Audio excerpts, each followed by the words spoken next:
আসসালামু আলাইকুম, আমি রোমান। আমি আজকে এই মুহূর্তে যেখানে আছি সেটা হচ্ছে কিরস্তং এর চূড়া, যেটা চিম্বক রেঞ্জের সর্বোচ্চ স্থান যেটাকে বলা হয় আর কি।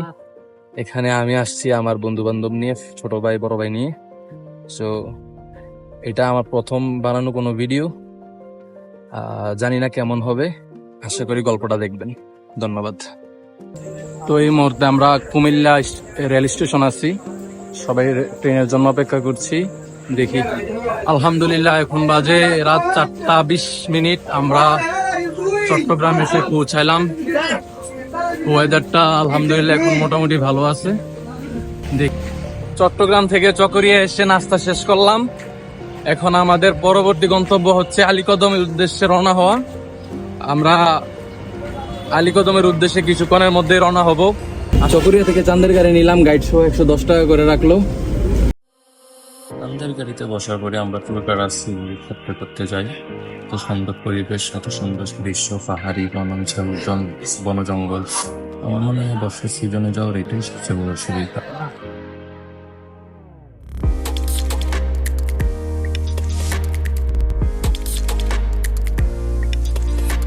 তো মাঝপথে আর্মি চেকপোস্ট বললো, আমরা সবাই নিজেদের এনআইডি ফটোকপি জমা দিলাম আর কি।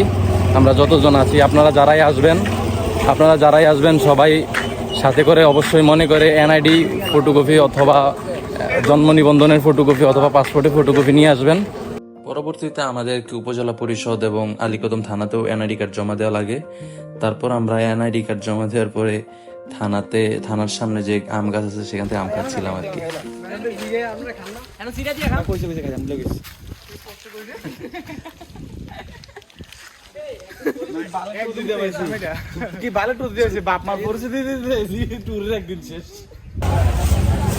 এই মুহূর্তে আমাদের সকলে আসি পান বাজারে, যেখান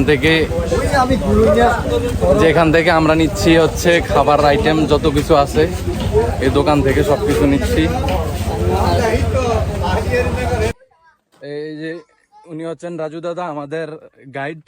আমাদের আগামী 2 দিনের জন্য উনি আমাদেরকে নিয়ে আসবেন, আমাদের দেখাশোনা করবেন। আচ্ছা রাজু দাদা, আমরা এখন যে খালটা পার হবো এটার নাম কি? তৈল খাল না? টুয়েন খাল। দুস্তুরি বাজার নৌকা দিয়ে রওনা দিতেছি। ওখান থেকে 4 ঘন্টা যদি ট্রেকিং করে পাহাড় ওঠে, আমরা মিনিয়াং পাড়ায় থাকবো সন্ধ্যায় রাতে। ইনশাআল্লাহ আমরা মিনিয়াং পাড়ায় থাকবো সন্ধ্যায়।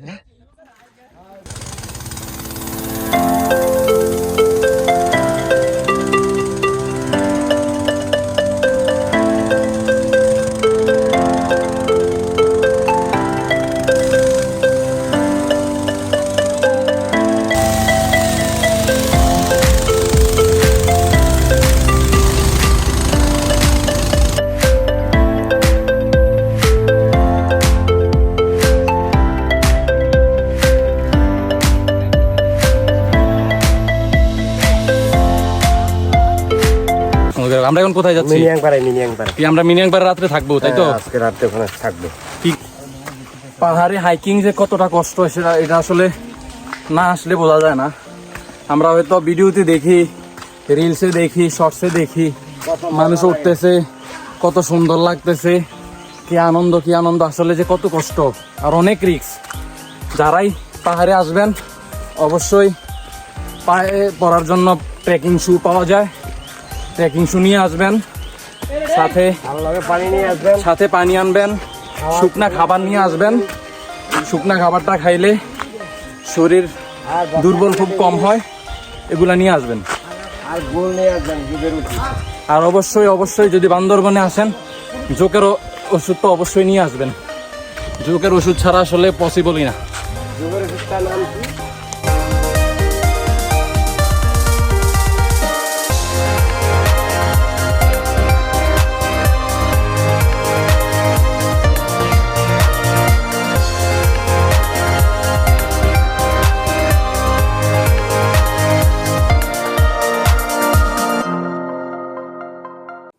দুসরিবাজার থেকে 3 ঘন্টা 15 মিনিট ট্রেকিং করার পরে আমরা এই গ্রামে এসে পৌঁছাই, যে গ্রামের নাম হচ্ছে মেনিয়াংপাড়া।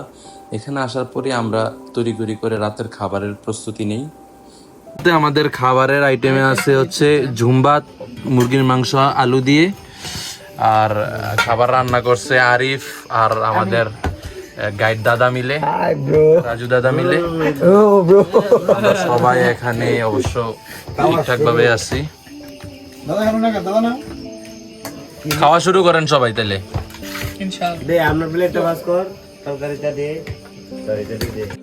শুভ সকাল সবাইকে। আজ আমাদের দ্বিতীয় দিন শুরু হবে। দ্বিতীয় দিন যাত্রা শুরু করব রুংরাং সামিট দিয়ে। রুংরাং এর পরে আমরা খ্যামসাং হয়ে খুব সম্ভবত ইয়েতে যাব, কিরস্তাঙে যাব। সো এই হলো আজকের এখনকার আপডেট। সকাল সকাল মাত্র 6টা বাজে। আর এই মুহূর্তে এই মিনিয়াংপাড়া থেকে ভিউটা ঠিক এমন।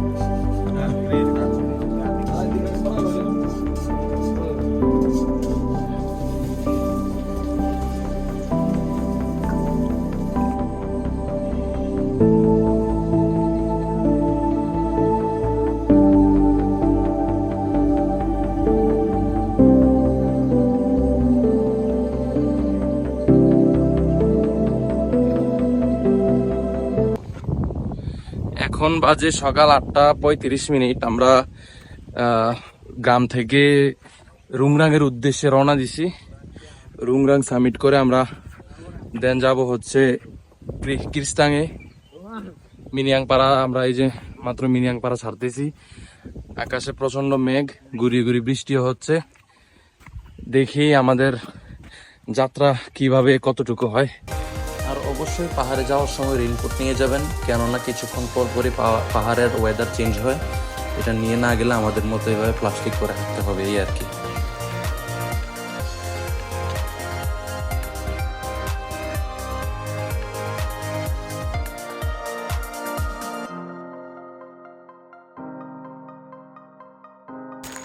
মেঘ কিভাবে ঢেকে রেখেছে আমাদের, একটু সরি পরে যাচ্ছিলাম।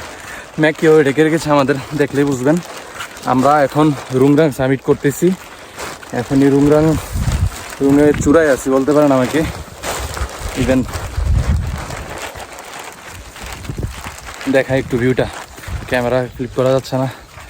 এই যে একবারে রুংরাংয়ের চূড়ায় যাচ্ছি। এই যে যেটা দেখা যাচ্ছে এটাই রুংরাংয়ের চূড়া। দাদা এখন আমরা কোথায় আছি, এরপর কই যাব? আমরা আছি রুংরাংয়ের চূড়ায়, একদম রুংরাংয়ের চূড়ায়, মিনিয়াংপাড়ার উপরে। ওই যেটা কক্সবাজার যাওয়া যায়, এইখান থেকে দেখা যাচ্ছে কিনা জানি না, দেখা যায় না। পাহাড়ের ওপাশে সাদা সাদা কিছু বিল্ডিং দেখা যাচ্ছে, মোবাইলে দেখা যাচ্ছে কিনা জানি না। এটা দাদার ভাষ্যমত এটা হচ্ছে কক্সবাজার। আর ঠিক অপর পাশে এখানে সোজা হচ্ছে পাহাড়ের অপোজিট পাশে যা দেখতেছি হচ্ছে চট্টগ্রাম শহর দেখা যাচ্ছে।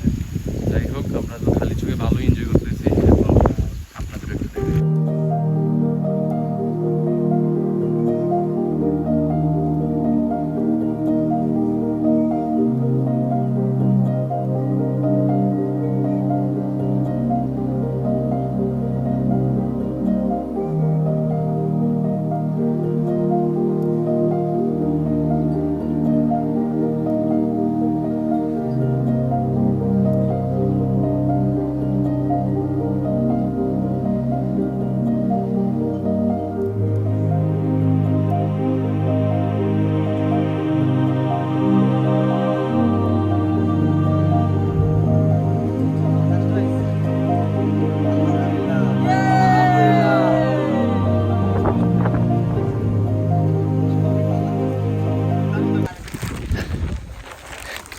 রুংরাং সামিট শেষে আমাদের পরবর্তী গন্তব্য হচ্ছে কিরস্তাং সামিট করা, যার উদ্দেশ্যে এখন রওনা হচ্ছে। এখনো পিছনে তারা ছবি তুলতেছে, আসতেছে, কেউ সামনে আগাইছে, যে সামনে আগাইতেছে।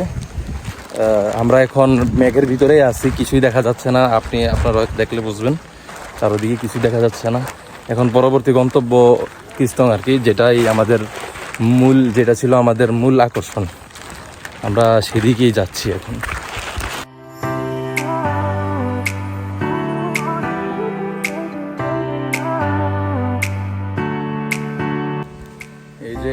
ডুঙ্গুরি ফল সত্যি অসাধারণ। আমার তো ভালোই লাগে।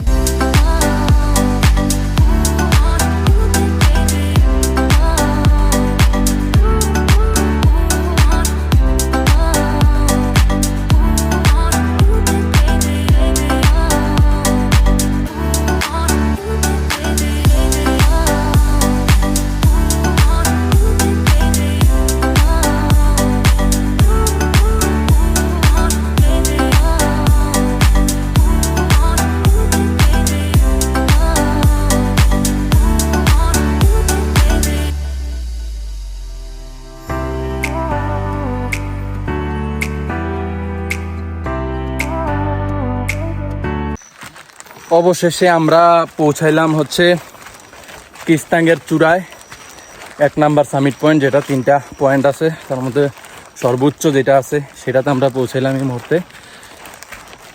একটু কষ্ট হলেও এখন আসলে ভালো লাগতেছে উপরে এসে পৌঁছানোর পরে। এখন কুয়াশায় ঘেরা, কিছুক্ষণ অপেক্ষা করলে হয়তো বা একটু ভিউ পাওয়া যেতে পারে।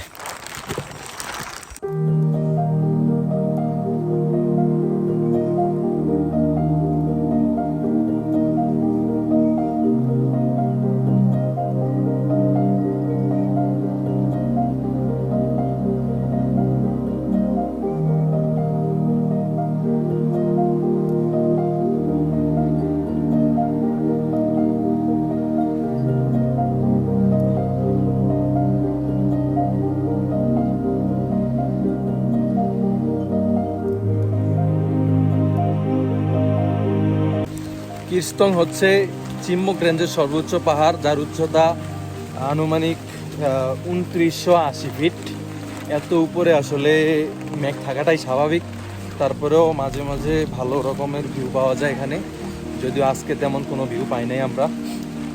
গতকালকে 2-3টা টিম আসছিল এই দেখার জন্য, তারাও একই কথা জানাইলো আর কি আমাদেরকে, একই রকম অবস্থা।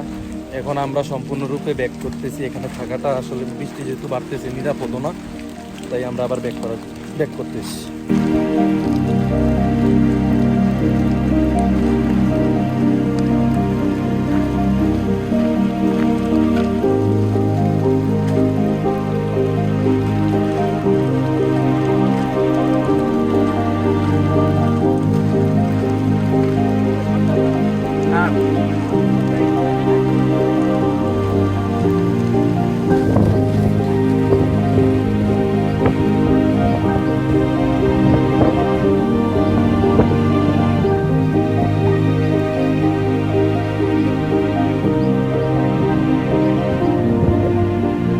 অনেকক্ষণ নামার পরে আসলে যখন বেস ক্যাম্পে ফিরে যাচ্ছে আর কি মিনিয়াং পাড়াতে, তখন সবাই একটু ভিউ পাইলো।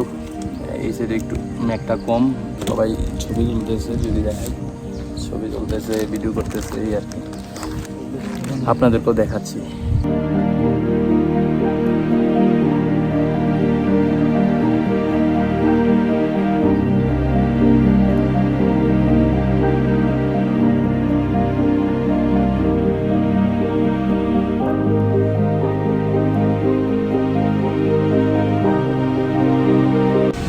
তো ফাইনালি আমরা মিনিয়াং পাড়াতে আসলাম আর কি। আজকে সারাদিনের সফর শেষে শুরুতে যাওয়া হয়েছিল রুংরাঙ্গে, তারপর গেলাম হচ্ছে ক্রিস্তাঙে যদিও তেমন কোনো ভিউ পাই নাই, কারণ হচ্ছে মেঘে ঢাকা পুরাটাই ক্রিস্তং। আর রুংরাঙে ভিউ ছিল ভালো, আমরা রুংরাংটাই একটু এনজয় করতে পারছি। তো এখন আমাদের বেস ক্যাম্প মিনিয়াং পাড়াতে চলে আসছি। আগামীকালের গন্তব্য হচ্ছে, যদি বৃষ্টি না থাকে কিংবা আবহাওয়া অনুকূলে না থাকে, তাহলে কাছে একটা ঝর্ণা আছে, যাওয়ার পথে ঝর্ণাটা দেখা। আর যদি সম্ভব না হয় তাহলে আগামীকাল আলীকদমের উদ্দেশ্যে রওনা হবো আর কি, আগামীকাল সকাল সকাল। আসসালামু আলাইকুম সবাইকে। আজকে 3য় দিন শুরু করতেছি মিনিয়াং পাড়া থেকে। রাতে ঘুমাইলাম মিনিয়াং পাড়াতে, যেটা আমাদের বেস ক্যাম্প। এখন বাইরে প্রচণ্ড বৃষ্টি, আশা করি বৃষ্টি কেটে যাবে। আকাশের যে অবস্থা, আমাদের পরবর্তী গন্তব্য হচ্ছে আজকে এখান থেকে থাংকুইন ঝর্ণাতে যাওয়া, তারপর সেখান থেকে আলীকদমে ব্যাক করা। এই আর কি।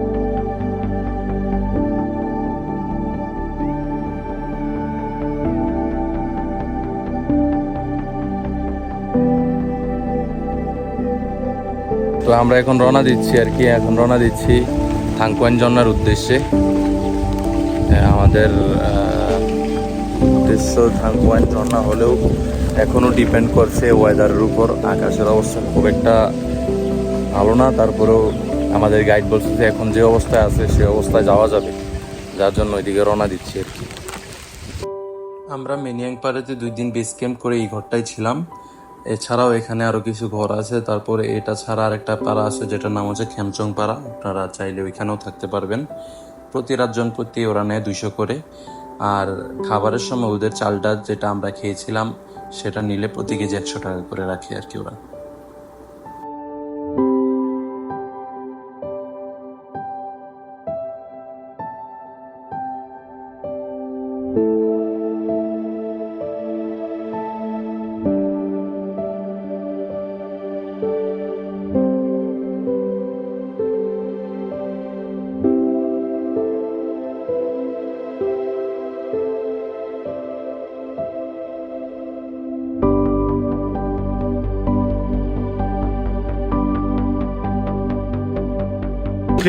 পাহাড়ি গাছের আম, একটা নোয়াপাড়া নামে একটা গ্রামে দাঁড়াইছি, পাহাড়িদের পাড়া। এখান থেকে আম পাইরা খাইতেছি সবাই। কেউ কলা খাইতেছে, কেউ কলা কিনছে। কলা কলা এগুলা পাহাড়ি কলা। থাংকোয়ান ঝর্ণা আসার পথে এখানে একটা জুমঘর পাইছি যেখানে আমরা রেস্ট করতেছি। অনেক মারাত্মক রাস্তা নামার পরে, অনেক কঠিন রাস্তা নামার পরে আমাদের গাইড এখানে আমাদের আম কেটে খাওয়াচ্ছে, পাহাড়ি গাছের আম। সবাই এখানে একটু বিশ্রাম নিচ্ছে, রেস্ট করছে এই আর কি।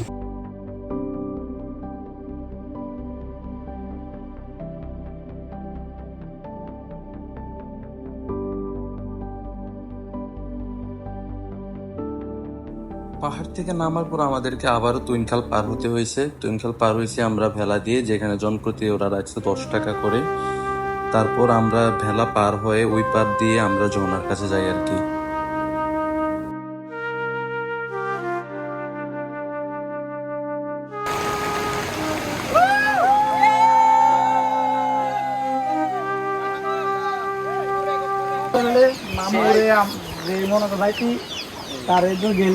তোমাদের ঝর্ণা নিয়ে অনুভূতি বলো একটু।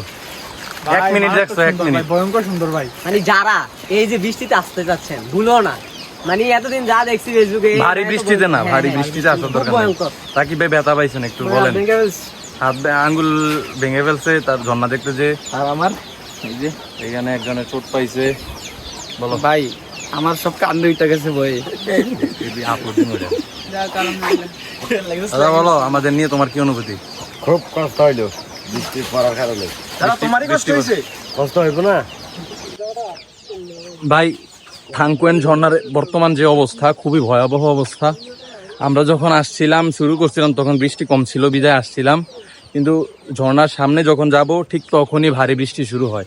ভারী বৃষ্টি শুরু হওয়ার পরে ফ্লাড শুরু হয়ে যায়, আর আমরা দাঁড়াইতে পারি নাই আর কি। 1 মিনিট শুধু দূর থেকে ঝর্ণাটা দেখছি, দেখেই ব্যাক করা লাগছে আমাদের। যারাই আসবেন তারা ওয়েদার বিবেচনা করে ঝর্ণার দিকে আসবেন। আমরা বোটে উঠে যাত্রা শুরু করলাম। আমাদের এখন পরবর্তী গন্তব্য হচ্ছে আলীকদম যাওয়া। আলীকদম যাওয়ার জন্য আমরা তৈনখালের উপর দিয়ে যাচ্ছি বোটে করে, কিন্তু এখানে প্রচন্ড ঢেউ, কারণ বৃষ্টির পানি নামছে। আপনারা যতটুকু জানেন ভারী বৃষ্টি হয়েছিল, যার কারণে এখন প্রচন্ড ঢেউ, আর খুবই সেফে যাওয়া লাগতেছে।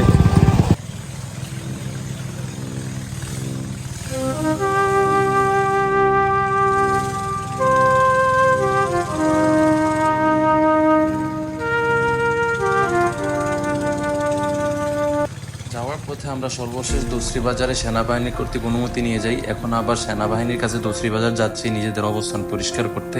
তখন প্রচন্ড বৃষ্টি হচ্ছিল বাইরে। এই যে দেখতে পাচ্ছেন সবাই বসে আড্ডা দিচ্ছে, কথা বলছে। ট্রলার জার্নি শেষে মাত্র আমরা আলীকদম বাজার এসে পৌঁছাইলাম। আমরা সবাই মোটামুটি ভাবে ফ্রেশ হয়ে নিয়েছে এবং নিজেদের ভিজা কাপড় পরিষ্কার করে নিয়েছে। পুরাটা রাস্তায় আমরা ভিজা লাগছে আর কি। প্রচন্ড বৃষ্টি, এখনো বৃষ্টি পড়তেছে স্টিল নাও। বৃষ্টিতে ভিজা লাগছে, এমনকি ভারী বৃষ্টি। আমার মতে যারাই আসবেন আলীকদম কিংবা এর আশেপাশের এলাকাগুলোতে, ওয়েদার দেখে অবশ্যই আসবেন। ওয়েদার ছাড়া আসলে ওয়েদার না চেক করে আসা ঠিক না। এখন যারা আসছে, আজকে যারা অনেক টুরিস্ট ঢুকছে, আজকে যারা ঢুকছে হয়তো তারা ভিতরে প্রবেশ করতে পারবে না, এমন পরিস্থিতি আর কি, আটকে যাবে। তো যারাই আসবেন অবশ্যই অবশ্যই ওয়েদার দেখে আসবেন, হেভি ট্রাভেলিং। আর তো এটাই ছিল আমার 3 দিনের যাত্রা। 3 দিনের যাত্রার গল্প এখনই সমাপ্ত করতে হচ্ছে আমাকে। আল্লাহ হাফেজ, ভালো থাকবেন, আসসালামু আলাইকুম।